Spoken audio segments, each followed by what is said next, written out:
The galaxy banned this human battleship. It was too powerful to exist. In this edge of the known galaxy, the Galactic Confederation believed they were in control. That belief was about to be challenged. A lone ship appeared suddenly, slipping past the sensors of the nearest patrol. It was enormous, far larger than any human vessel the aliens had ever catalogued. Its hull was sleek, a dark metallic gray, smooth and unbroken, with lines that suggested speed as much as strength. Its energy shield shimmered faintly, almost invisible, blending with the starlight. The aliens' sensors struggled to classify it. They expected nothing like this in the Outer Rim, certainly not a human ship of this magnitude. Commander Yelric of the Rithani patrol vessel Saris Vang frowned at his console. "Captain," he said, "we have a ship approaching. I don't recognize the readings, it's human, but it's unlike anything recorded." Captain Tharos of the Rithani fleet leaned forward, squinting at the data. "Impossible," he muttered. "Humans do not operate this far from their home systems. They do not have ships of this class. There must be an error." But there was no error. The human battleship moved deliberately, as if it had a purpose, yet no aggression was detected. The aliens debated whether to hail it or attack preemptively. Protocol suggested caution, but none could ignore the unease spreading through their crews. On the bridge of the human battleship, Captain Elias Kane observed the distant blips of alien patrols.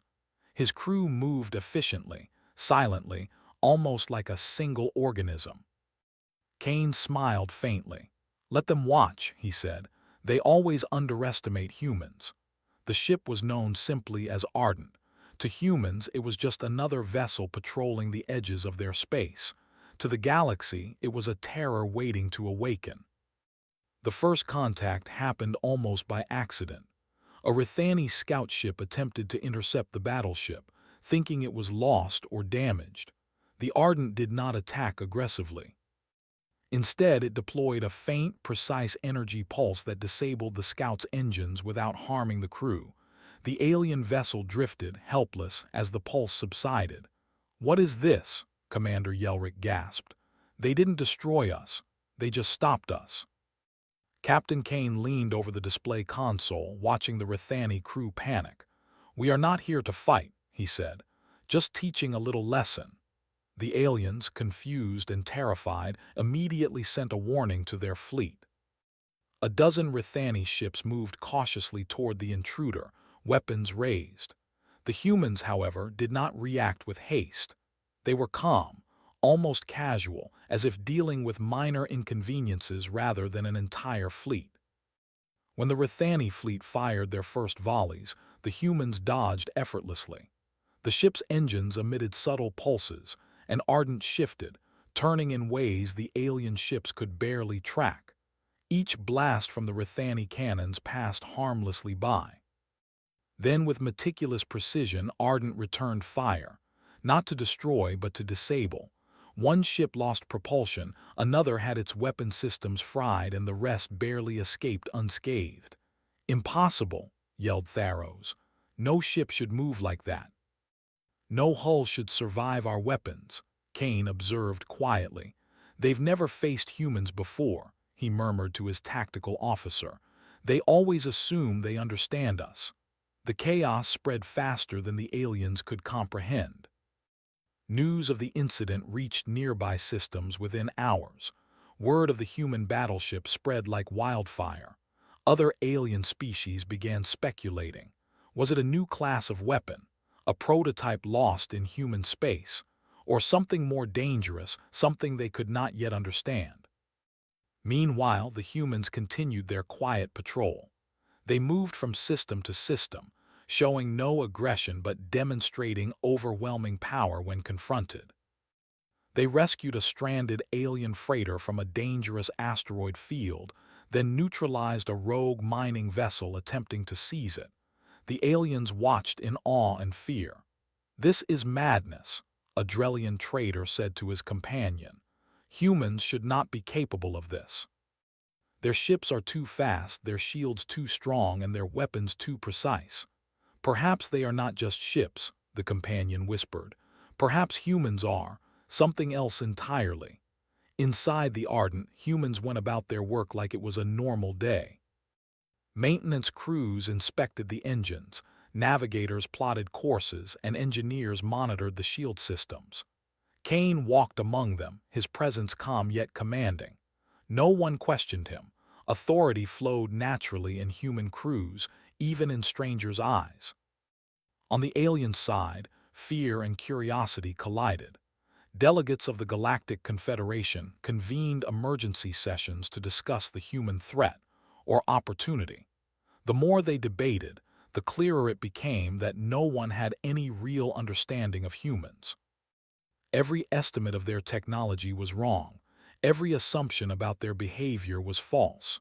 Humans did not fight like other species. They were clever, adaptable, and patient. Back in the Outer Rim, Ardent encountered another patrol fleet. This time the aliens attempted a coordinated attack. Their ships moved in formation, weapons synchronized for maximum impact. Humans, however, anticipated every move. With calm precision, they dismantled the attack, disabling ships without taking a single hit themselves. Captain Kane reported the outcome casually. All systems operational, no casualties. Lesson delivered. The Galactic Confederation's fear began to grow. It was no longer a matter of curiosity, it was a matter of survival. If one human ship could achieve such dominance, what might humanity possess in its fleets? Entire systems had fallen before human ingenuity before it had even been fully unleashed. Alien strategists began running simulations, attempting to devise a counter. Every plan failed. Every prediction proved inaccurate.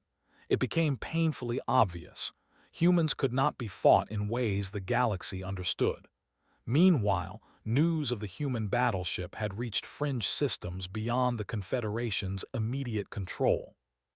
Pirates, smugglers, and explorers all heard whispers of the Ardent. The common sentiment was fear mixed with fascination. Humans were not just strong, they were unpredictable. They solved problems that had baffled even the most advanced civilizations.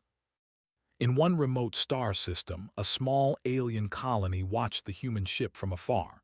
Elder Tarkil, a historian, said quietly, "They are more than flesh and blood. They are a force of nature. We have never seen anything like it." And he was right.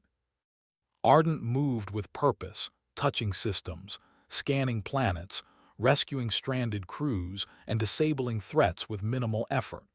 Every encounter added to the legend. Every witness carried tales of humans who seemed capable of anything, yet chose only to act when necessary. Kane reflected on the reports. Humans had survived worse than the galaxy could imagine. They had faced death worlds, hostile climates, predators that could kill an entire fleet and still emerge stronger. The Ardent was a natural extension of that resilience. It was not just a ship, it was a statement: underestimate humans at your peril. By the time the Ardent completed its circuit of the Outer Rim systems, the aliens were in full panic. Delegations demanded action. Some proposed diplomacy, hoping to learn from the humans. Others wanted annihilation, convinced that a human fleet, if it existed, could destroy entire star systems. Captain Kane, unaware of the galactic debate, prepared for the next leg of the patrol. "Let them talk," he said. "They always underestimate humans." It is entertaining to watch. As the Ardent disappeared into the blackness of space, its presence left a mark. The aliens knew one truth now: humans were not just another species. They were unpredictable, unstoppable, and unlike anything the galaxy had faced. And yet, for all their power, the humans did not boast. They did not seek war or glory. They acted as humans always did, pragmatically, decisively, and with a strange sense of honor. The galaxy could not comprehend it, and that was humanity's greatest advantage. By the end of Part 1, the legend of the human battleship had begun. Stories of Ardent spread like fire through star systems. Aliens whispered of its speed, its weapons, its shields, and most importantly of the humans who commanded it. Some feared them, others admired them. But all understood one simple truth. The galaxy had never seen anything like humanity before, and it would never forget it. The galaxy had never known fear like this. The human battleship Ardent had already traveled through several systems, leaving alien fleets humbled and terrified in its wake. Rumors of its power spread faster than light itself. Star systems that had never encountered humans were already preparing for them. In the heart of the Rithani system, a war council convened. High-ranking officers from multiple species gathered in a massive chamber, walls lined with holographic displays of alien fleets, star maps, and intercepted communications. Commander Tharos, still shaken from his encounter with Ardent, addressed the council. "We must act," he said, voice tense. "One human ship is wreaking havoc. If it is just one, how many more exist? How many more can they build?" Admiral Viral, a slender, pale-skinned diplomat from the Zakar species, shook her head. "We do not know their numbers, and even if we destroy this ship, we have no guarantee humanity will stop at our systems. They operate differently from anyone else. We cannot predict them." "We have weapons that could destroy it," argued General Krath, a burly warrior from the Koran species. "Our fleets are stronger in numbers and firepower." "You underestimate them," Tharos replied. "We saw their response. Our volleys had no effect. Our strategies were meaningless. They adapt, anticipate, and act faster than our calculations allow." Meanwhile, light years away, the human battleship moved calmly through a cluster of uninhabited systems. Its engines hummed softly, shields shimmering faintly as if daring the galaxy to touch them. Humans on board went about their duties as normal. Maintenance teams checked the engines, navigators adjusted courses, and tactical officers monitored distant signals. Captain Elias Kane watched a display showing alien patrols maneuvering in futile attempts to locate him. He leaned back in his chair, arms crossed, a faint smile on his face. "They're getting better at guessing," he said, "but they still have a long way to go." Lieutenant Mara, his tactical officer, looked up. "Should we interfere, sir? Another fleet is approaching their outer colonies. They could be in danger." Kane shook his head. "We only intervene when necessary. Let them see what happens when humans don't act." Sometimes fear teaches more than weapons. And the galaxy watched with rising panic. Reports arrived constantly. Patrols stopped, systems evacuated, freighters left drifting. Humans were not causing chaos for conquest. They were demonstrating capability, teaching the galaxy to pay attention. The next encounter was a deliberate test. A coalition fleet of over 50 ships was dispatched to intercept the Ardent. They believed overwhelming numbers could compensate for human cunning. They were wrong. As the fleet approached, the humans observed quietly. Tactical sensors displayed every vessel, every formation, every trajectory. The fleet attempted a coordinated attack, surrounding the human ship on multiple vectors. Captain Kane smiled faintly. "Let's begin," he said. The Ardent moved as though it were dancing. Its engines pulsed, shields flexing and shimmering. Alien weapons fired in synchronized waves, but each attack was anticipated and countered. The human ship disabled engines, jammed communications, and neutralized weapons with near-surgical precision. Not a single human was harmed. Not a single hull was breached. Commander Tharos watched in horror as the first 10 ships of his fleet went dark, disabled but intact. "How is this possible?" he yelled. "They are just one ship." "They are not just one ship," whispered Admiral Viral. "They are humans. They operate in ways we cannot understand." The rest of the fleet, seeing their comrades disabled with no casualties, faltered. Fear spread faster than any signal. The Ardent approached slowly, scanning, observing, waiting. Then, without destroying a single ship completely, it fired a sequence of precise energy pulses that disabled 20 more vessels. The remaining ships scrambled to escape, retreating in panic. On the bridge of the human battleship, Mara turned to Kane. "Sir, they may attempt to regroup. We should leave before they organize another attack." Kane shook his head. "No, let them see. Fear teaches them more than destruction ever could." Across the galaxy, word of the human battleship spread like wildfire. Systems that had never seen a human now feared their mere presence. Scientists, strategists, and leaders debated endlessly. How could a single ship, crewed by humans, outmatch an entire fleet? Rumors grew. Some claimed the Ardent was a prototype of a fleet of similar ships. Others suggested humans had access to technology lost to the rest of the galaxy. Some even whispered of a new human strategy that made them unpredictable in every encounter. Meanwhile, humans continued their quiet operations.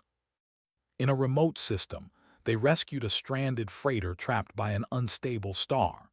Using precise energy manipulation, they stabilized the star's energy flow long enough for the freighter to escape. The aliens aboard were stunned. Humans could fight with weapons, but they could also save lives with equal skill. Elder Tarkil, observing reports from his homeworld, said quietly, "They are not monsters. They are not conquerors. Yet their power is beyond comprehension." This is not technology alone. This is understanding, ingenuity, and restraint. Kane reflected on the reports he received from various patrols. Humans had survived hostile worlds with extreme conditions, unpredictable predators, and enemies far stronger than themselves. The Ardent was simply the culmination of that resilience. It was a symbol of human capability, a single ship representing a species that thrived against impossible odds. In one particularly tense encounter, a coalition fleet attempted a trap. They used cloaked ships, advanced weaponry, and synchronized attacks, but humans saw every move before it happened. They navigated through ambushes, disarmed traps, and neutralized threats with minimal effort. The alien commanders were forced to acknowledge an uncomfortable truth. Humans were not just powerful, they were intelligent beyond conventional limits. They did not act recklessly, they acted with purpose. Every movement was calculated, precise, and effective. Captain Kane addressed his crew quietly. "They are learning, but not fast enough." The humans were calm, efficient, and unstoppable. The galaxy, on the other hand, was in chaos. Star systems debated alliances, defense strategies, and evacuation plans. Entire species questioned their understanding of war, strategy, and survival. The human battleship had shattered every assumption. By the end of this part, the humans had done more than just survive encounters. They had redefined what it meant to be a threat. Aliens realized that human power was not brute force alone, but intelligence, patience, adaptability, and moral choice combined. The Ardent was not a weapon of terror, it was a statement. Captain Kane, observing reports of the galaxy's reactions, smiled. "Let them talk," he said.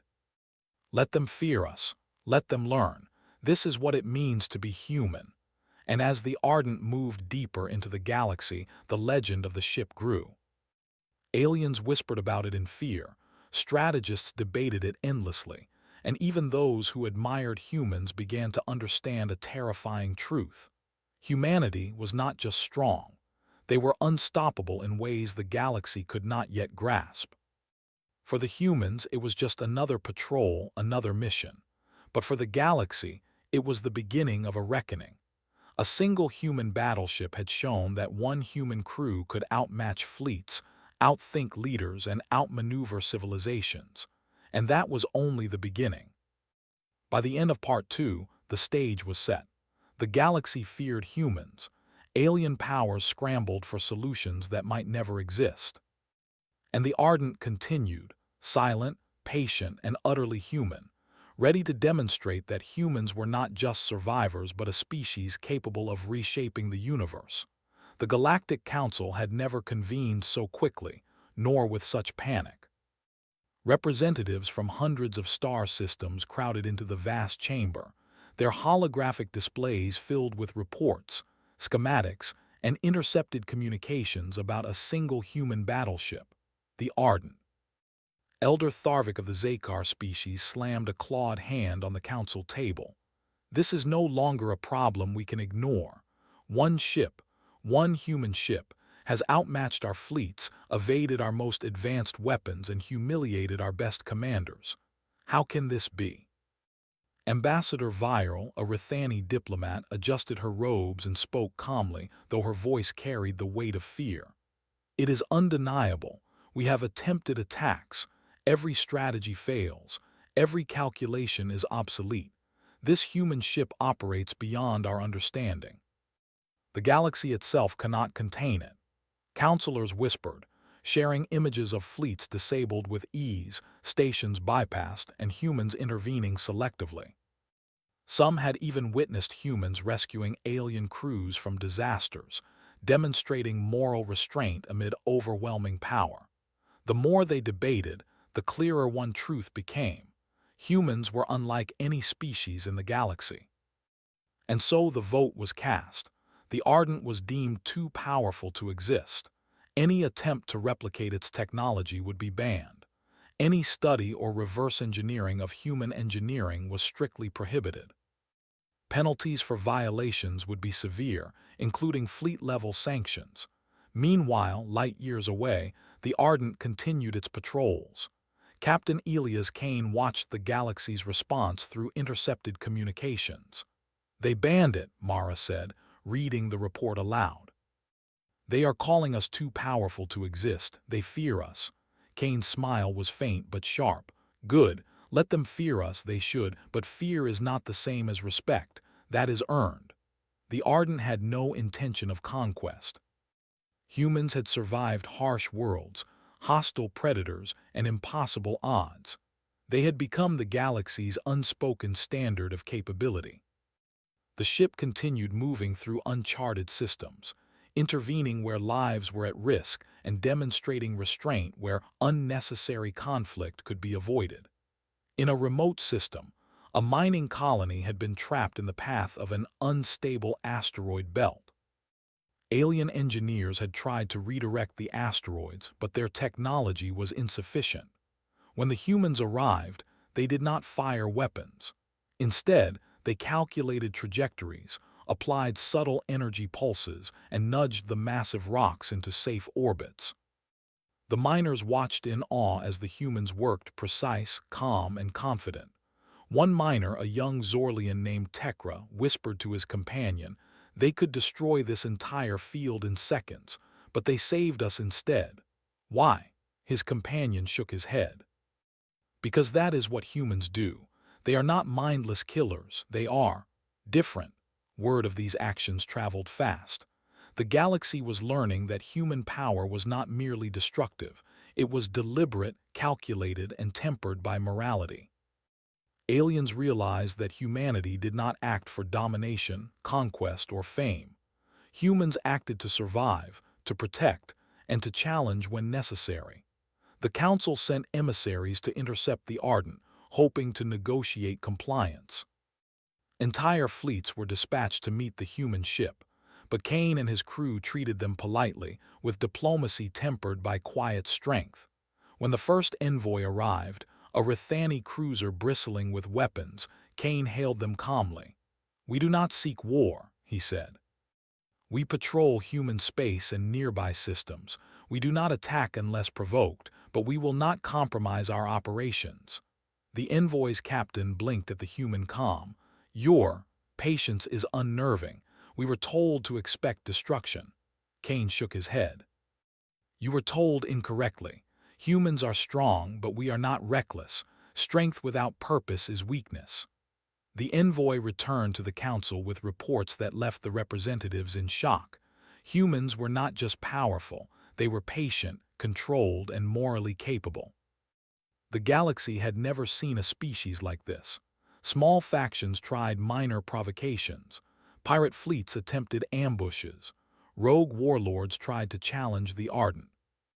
Each time the humans responded with minimal force, disabling the aggressors efficiently, leaving crews unharmed when possible. The message was clear: Challenge humans and you will fail, but humans do not seek needless slaughter. Elder Tarkil, observing the escalating reports, commented, "They are showing the galaxy a new standard. Power, intelligence, and restraint combined. We have never seen such a species." Back aboard the Ardent, Captain Kane addressed his crew. "They understand fear," he said. "But they do not yet understand respect. That comes later. Patience, observation, and correct action. This is what makes humans who they are." The Ardent became a legend, moving from system to system. Aliens whispered stories about its speed, its shields, and its unmatched tactical brilliance. Some tried to challenge it, hoping to prove the Council's fears wrong. Every attempt failed. In a coordinated attack by multiple fleets, humans used deception, anticipation, and precise strikes to neutralize threats without mass destruction. Ships were captured, disabled, or rerouted safely. Even in victory, humanity displayed restraint. As the reports accumulated, the Council realized that banning the ship and forbidding the study of human technology was not enough. Humans were not just a threat because of their machines, they were a threat because of their minds. Their ingenuity, adaptability, and moral clarity made them unpredictable and unstoppable. Captain Kane observed this from the bridge. "The galaxy is afraid of the Ardent," he said. "But the truth is, they fear what we represent. They fear humans." He gestured to Mara. "Prepare the next patrol route. We will continue monitoring systems. We will intervene when necessary. And we will remain human, resolute, capable, and just." The galaxy adjusted. Entire civilizations reevaluated strategies, defense protocols, and alliances. Humans had demonstrated that conventional power, numbers, firepower, and tactics, was no longer sufficient. Adaptability, intelligence, and moral discipline were now the true measures of strength. In the Outer Rim, small alien settlements began building shelters, reinforcing defenses, and reconsidering their assumptions about humanity. Scholars, once dismissive of humans as primitive, now wrote extensive treatises on human behavior, capability, and strategy. Captain Kane reflected on the galaxy's reaction. Humans had survived hostile worlds, dominated impossible challenges, and had now become a living legend across the stars. And yet, humans remained pragmatic. They did not seek to conquer, to rule, or to humiliate. They acted as humans had always acted, decisively, with foresight and with restraint. One day, as Ardent moved through a quiet star cluster, a small alien scout ship approached, trembling. Its captain hailed the humans hesitantly. "We wish to speak," the alien said. "Your power is unmatched. We seek guidance. Please help us understand." Kane studied the ship. "We help when we can, but we do not give power lightly. Learn from your mistakes, act with purpose, and survive. That is what humans do." The alien ship retreated, carrying the message across the cluster. Across the galaxy, stories spread. Humans were not just a force, they were a benchmark. They were to be respected, feared, and admired, and the legend of the Ardent would grow for generations. By the time the Galactic Council reconvened, the situation was clear. Humans were not conquerors. They were beyond conventional evaluation. Their ships, technology, and strategy were unmatched. But more importantly, humans were capable of restraint, morality, and foresight. No species could match them in every measure of power. Counselors debated, argued, and eventually accepted the truth. The ban on studying human technology would remain, but the humans themselves were untouchable, not out of diplomacy, but because any aggression would fail. Humanity had transcended the old rules of engagement. Back aboard the Ardent, Kane smiled. "They finally understand," he said. "We are not here to fight. We are here to show the galaxy what humans can do." Mara nodded. "And they fear what they see." "Good," Kane replied. "Let them fear us. Let them learn. But above all, let them see that humans are more than weapons. We are survival, ingenuity, and purpose. That is what makes us human." The galaxy would never forget. Across star systems, in hushed voices and frantic reports, the story of the human battleship spread. Aliens told their children about the Ardent, about the humans who were unstoppable yet restrained, terrifying yet just. Humanity's legend was born, not from conquest, but from sheer ability, intelligence, and morality. The Ardent patrolled quietly, a single ship representing a single species capable of reshaping the galaxy's understanding of power. In the end, humans had not just survived, they had rewritten the rules. Aliens feared them, admired them, and respected them. The galaxy knew one undeniable truth: humans could never be underestimated. And the Ardent, silently cruising through the endless stars, ensured that the legend of humanity would endure forever.